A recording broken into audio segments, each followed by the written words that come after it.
আমাদের হচ্ছে দাবি না, আমাদের হচ্ছে আমরা এই বিগত 48 ঘন্টার মধ্যে যতগুলা হচ্ছে ঘটনা ঘটেছে সেই সব বিষয় নিয়ে আমরা হচ্ছে সরকারের কাছে প্রতিবেদন জানাচ্ছি, যেন এভাবে মানুষের যেভাবে ক্ষতি হচ্ছে মেয়েদের। যে কিছুদিন আগে হয়েছে শেয়ারপাড়া একটা আবাসিক হোটেলে এক নারীকে সংঘবদ্ধভাবে ধর্ষণ করা হয়েছে। ধর্ষণ করার পর তারপর এক্সপ্রেসওয়েতে শাহিনা আক্তারকে গুলি করে হত্যা, তারপর কক্সবাজারে চকরিয়া সারা রাত এক কিশোরীকে ধর্ষণ, ঢাকায় যারা হায়াত খানকে ধর্ষণের পর হত্যা, 5 জন মিলে ধর্ষণের পর হাতে দিলে লাশ পাওয়া গিয়েছে। ইউনিক রোড রয়্যালসে 3 মাসের অন্তঃসত্ত্বা মহিলাও একজন যুবতীকে ধর্ষণ করা হয়েছে। মানে জাস্ট 48 ঘন্টার কথাটাই আমি বলতেছি। টলারে এবং মাওয়াঘাট পার হতে গিয়ে গৃহবধূকে সংঘবদ্ধ ধর্ষণ, তারপর শহীদ দিবসে ফুল কুড়াতে যাওয়া শিশুকে ধর্ষণের অভিযোগ এবং বিয়ে বাড়িতে কনের মামিকে শ্লীলতাহানির চেষ্টা করেছে। তারপর ফতুল্লার গৃহবধূকে রিকশা থেকে নামিয়ে গণধর্ষণ আর মেয়েকে ধর্ষণের অভিযোগে বাবাকে গ্রেপ্তার করা হয়েছে। পিকনিক স্পটে ধর্ষণের শিকার ছাত্রী মায়ের পিকনিক স্পটে যে মেয়েকে ধর্ষণ করা হয়েছে, তো সেটার লজ্জায় মুখ লুকাইতে মা হচ্ছে বিষ পান করেছে। গৃহবধূকে স্বামী, বন্ধু ও সহযোগিতা, দলবদ্ধ ধর্ষণ, এইসব কার্যকলাপ গুলা এগুলা তো বলতেই লজ্জা লাগতেছে। একটা নারী হিসেবে আমাদের তো ফ্রিডম ভাবে চলা উচিত, তাই না?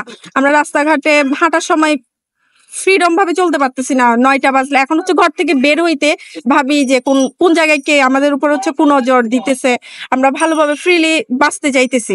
তো সেজন্য আমরা এই দাবিটা করতেছি যে সবাই আমাদের পাশে এসে দাঁড়াক, আমরা সবাই মিলে এমন ভাবে সোচ্চার হই যেন কেউ ধর্ষককারী যেন ভাবে যে আমি একটা মানুষের ধর্ষণ করার আগে যে ওর বুকটা কাঁপা শুরু হয়ে যায়, যে আমি একটা মেয়ের দিকে খারাপ নজরে তাকানোর আগে ও ভাবে যে আমার মানে এমন কোনো বিচার হোক যে বিচারের সরকার যেন এমন বিচার করুক যেটা দৃষ্টান্তমূলক শাস্তি যেন প্রদান করে আর কি সরকারের কাছেই।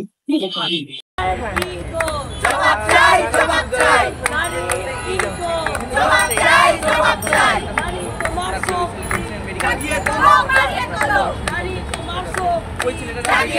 বাড়িয়ে তোলো,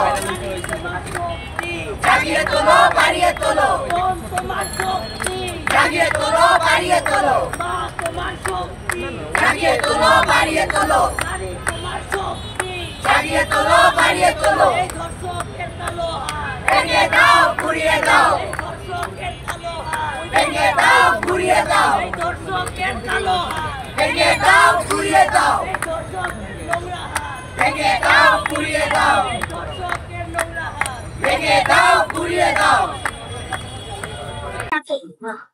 বর্তমানে আমরা যা যা দেখতেছি, আসলে এটা যদি আমরা শুরু থেকে বলি, বাংলাদেশের সবচেয়ে জঘন্য যে ব্যাপারটা সেটা হইতেছে ধর্ষণ।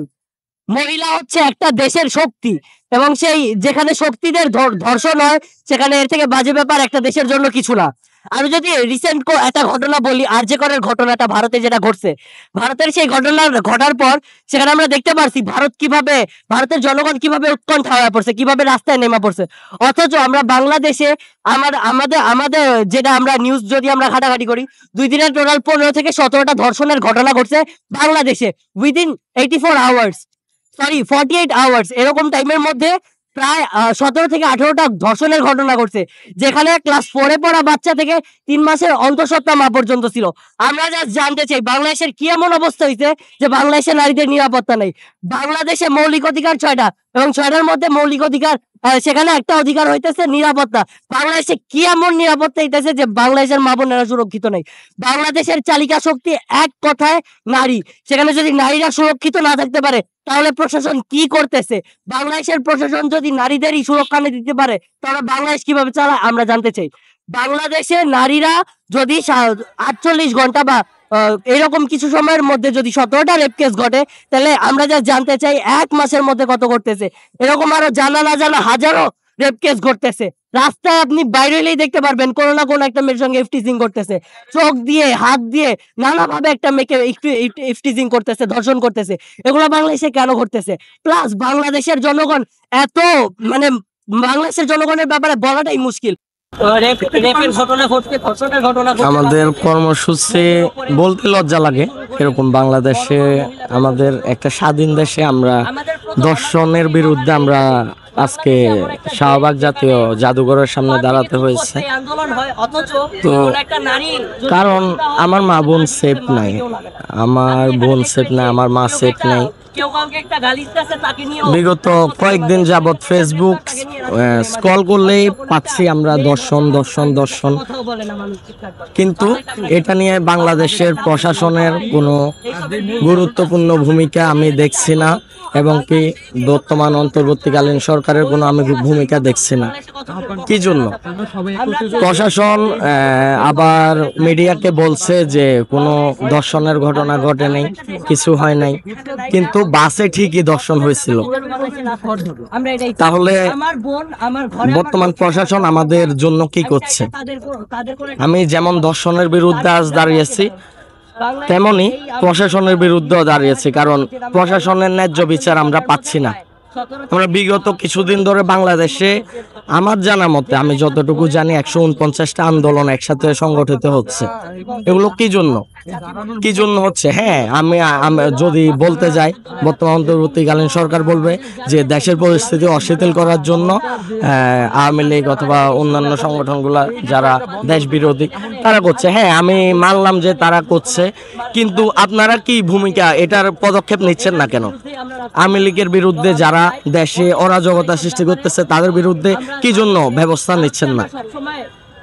আজ কালকে আমার বোন মেসেজ দিল, মেসেজ দিয়ে বলতেছে আমরা এক জায়গায় যাওয়ার কথা ছিল চট্টগ্রামে, তো মেসেজ দিয়ে বলতেছে মামা, আমার বোন না, আমার ভাগ্নি, ও বলতেছে যে মামা আমি কি সেফ যে যাব বাসে করে রাত্রে যাব, আমি কি আজ ওই জায়গায় বাসে কোনো সমস্যা হবে কিনা রাত্রে? আমি নিজে ওটার প্রশ্নবিদ্ধ হলাম। তখন নিজে তাকে কোনো জবাব দেওয়ার কিছু ছিল না, যে আমি ছেলে হিসাবে লজ্জিত। আজ আমার ভাগ্নে আমাকে প্রশ্ন করতেছে যে আমি সেফ কিনা রাত্রে জার্নি করতে। তো আমি বর্তমান অন্তর্বর্তীকালীন সরকারের কাছে এতটুকুই বলবো যে ধর্ষণের সর্বোচ্চ শাস্তি আপনারা এটাই করেন যে মৃত্যুদণ্ড। আর গত কিছুদিন আগে আমরা দেখলাম দিব্যমিক নামে একজন তার স্ত্রীকে ধর্ষণের অপরাধে তার যে দর্শককে মৃত্যুদণ্ড দিয়েছে। আমি প্রশাসনকে বলবো দর্শকের সর্বোচ্চ শাস্তি হলো মৃত্যুদণ্ড। তো দীপ ঘোষকে যেন প্রশাসন মুক্তি দান করে এ বিষয়ে, কারণ দর্শককে মেরে ফেলছে, এটা আমরা জনগণ সাপোর্ট করি। এতটুকু বলবো, ধন্যবাদ।